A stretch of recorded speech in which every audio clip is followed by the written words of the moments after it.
Hello, and welcome to today's prologue for Pure Native by Vickie Ramirez, Tuscarora, and directed by Reinholz, Chocktaw. My name is Courtney Elkin Mohler, and I'm the dramaturg for this production. I'm so excited to talk to you today about Pure Native, and I want to start off with how Jiva came to learn about this play, which was originally produced by Native Voices and directed by Randy Reinholz in California in 2019. Delane Mastudi, who is one of Jiva's artists in residence, and whose work you may have seen in season 50 with her stunning And So We Walked, an artist's journey along the Trail of Tears, is the artistic director for Native Voices. Jiva has been in conversations with their theater for several years, and Delana shared the script for Pure Native. Immediately, Jiva knew that they wanted to produce its East Coast premiere in the 2024-2025 season. As we go through today's prologue, I think you'll understand why everyone at Jiva has been so excited about this show. Pure Native is set on a reservation in upstate New York, on the river. The characters are part of the Haudenosaunee Confederacy, which is comprised of 6 different nations. Haudenosaunee means people of the Longhouse, which symbolizes all of the different nations coming together. The nations in the Confederacy are the Mohawk, Seneca, Cayuga, Oneida, Onondaga, and Tuscarora. Within each nation, there are different clans, the numbers of which varies nation to nation. The clans are bear, wolf, and deer, representing the element of land, turtle, eel, and beaver, representing the element of water, and snipe, hawk, and heron, representing the element of air. While a person may be of a different nation, they are still considered to be relatives of those who share their clan. So, for example, if someone who is Mohawk Turtle Clan met somebody who was Seneca Turtle Clan, they would be considered relatives. The Haudenosaunee are a matrilineal society. That means that your clan is determined by your mother's affiliation. Because of this, women hold an important place within each nation. The Haudenosaunee refer to themselves as the Onkwe Hongwe, which translates to real human being. I'm going to take a second to let you know that I am Santa Barbara Chumash. And so all of the words that I'm speaking today have been taught to me, but I'm really new to speaking them out loud because I myself am not Haudenosaunee.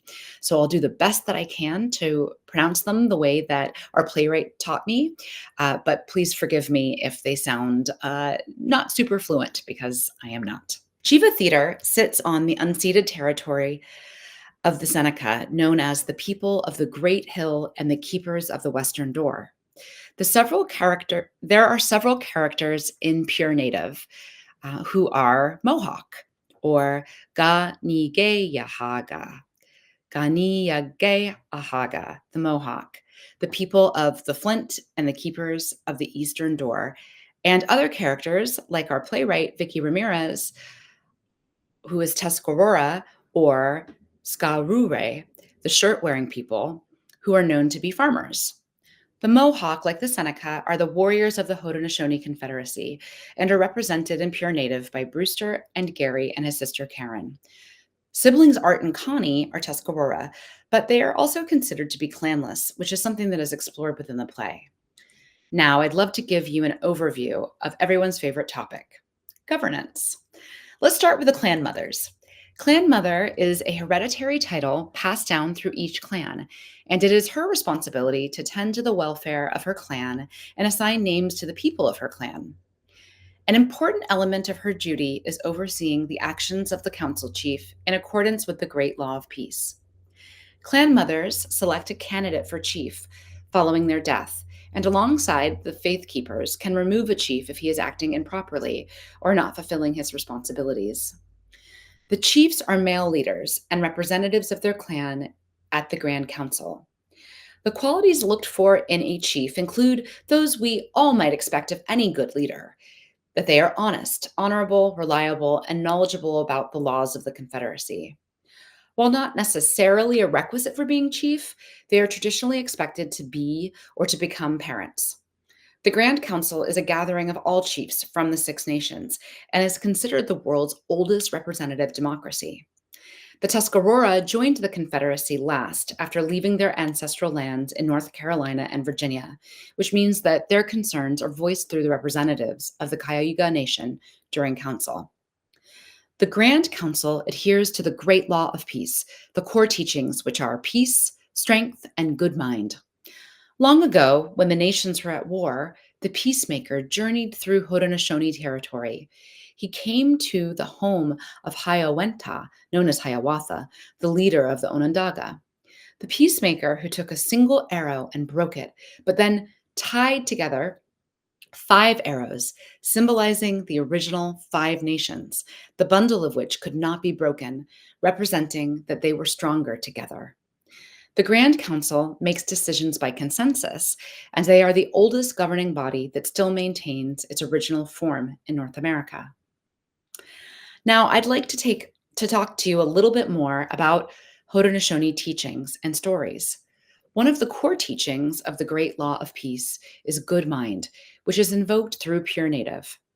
Lindsay Brandt of Queen's College wrote in her Pedagogy of Peace, quote, "You can develop a good mind by getting to know yourself and doing any healing work you need to do to support and strengthen your holistic well-being.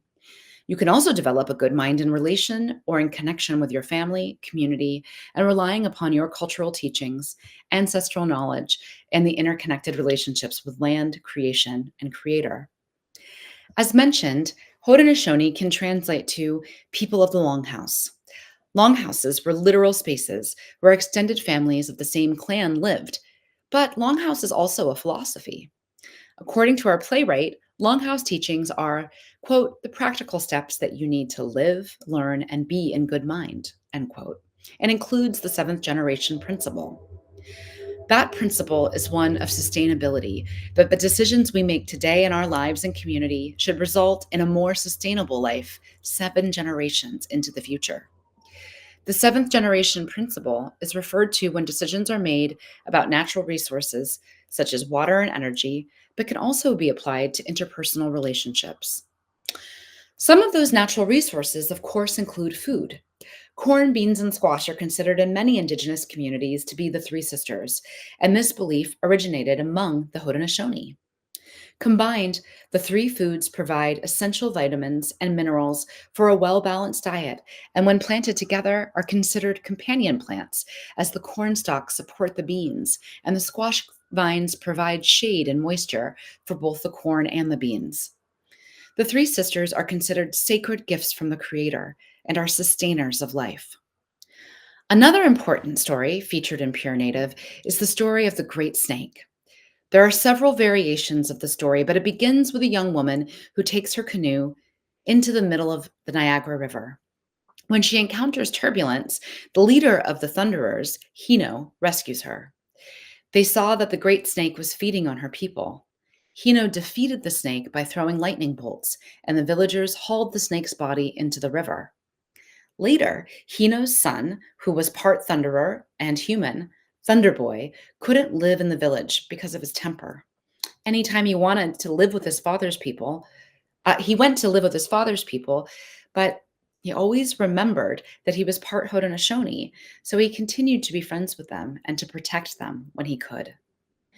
Randy Reinholz, director of this production and artistic director emeritus of Native Voices, alongside of playwright Vickie Ramirez, worked to put together an incredible team of all Indigenous artists, including myself as the dramaturg, costume design by Asa Ben-Ali, lighting design by a familiar face to Jiva, Emma Dean, sound design by Ed Littlefield, Sha Kindustu, cultural consulting by Ainsley Jemison of the Original Peoples podcast, Onkwe Honkwe, and scenic design by Troy Horry.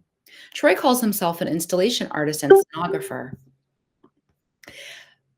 but he continues calls himself an installation artist and scenographer, and he brings those skills to this production. Because the river is so important to the story of Pure Native, Troy's scenic design includes a fabricated river that runs through the set.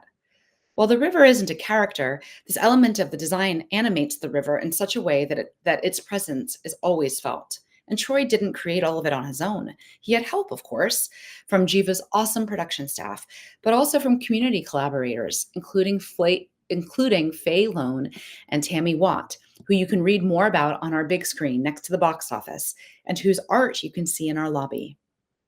Before I open this up to questions, I'd like to leave you with an excerpt from a poem called The First Water is the Body from the Pulitzer Prize winning poetry collection, Post Colonial Love Poem by Natalie Diaz Mojave.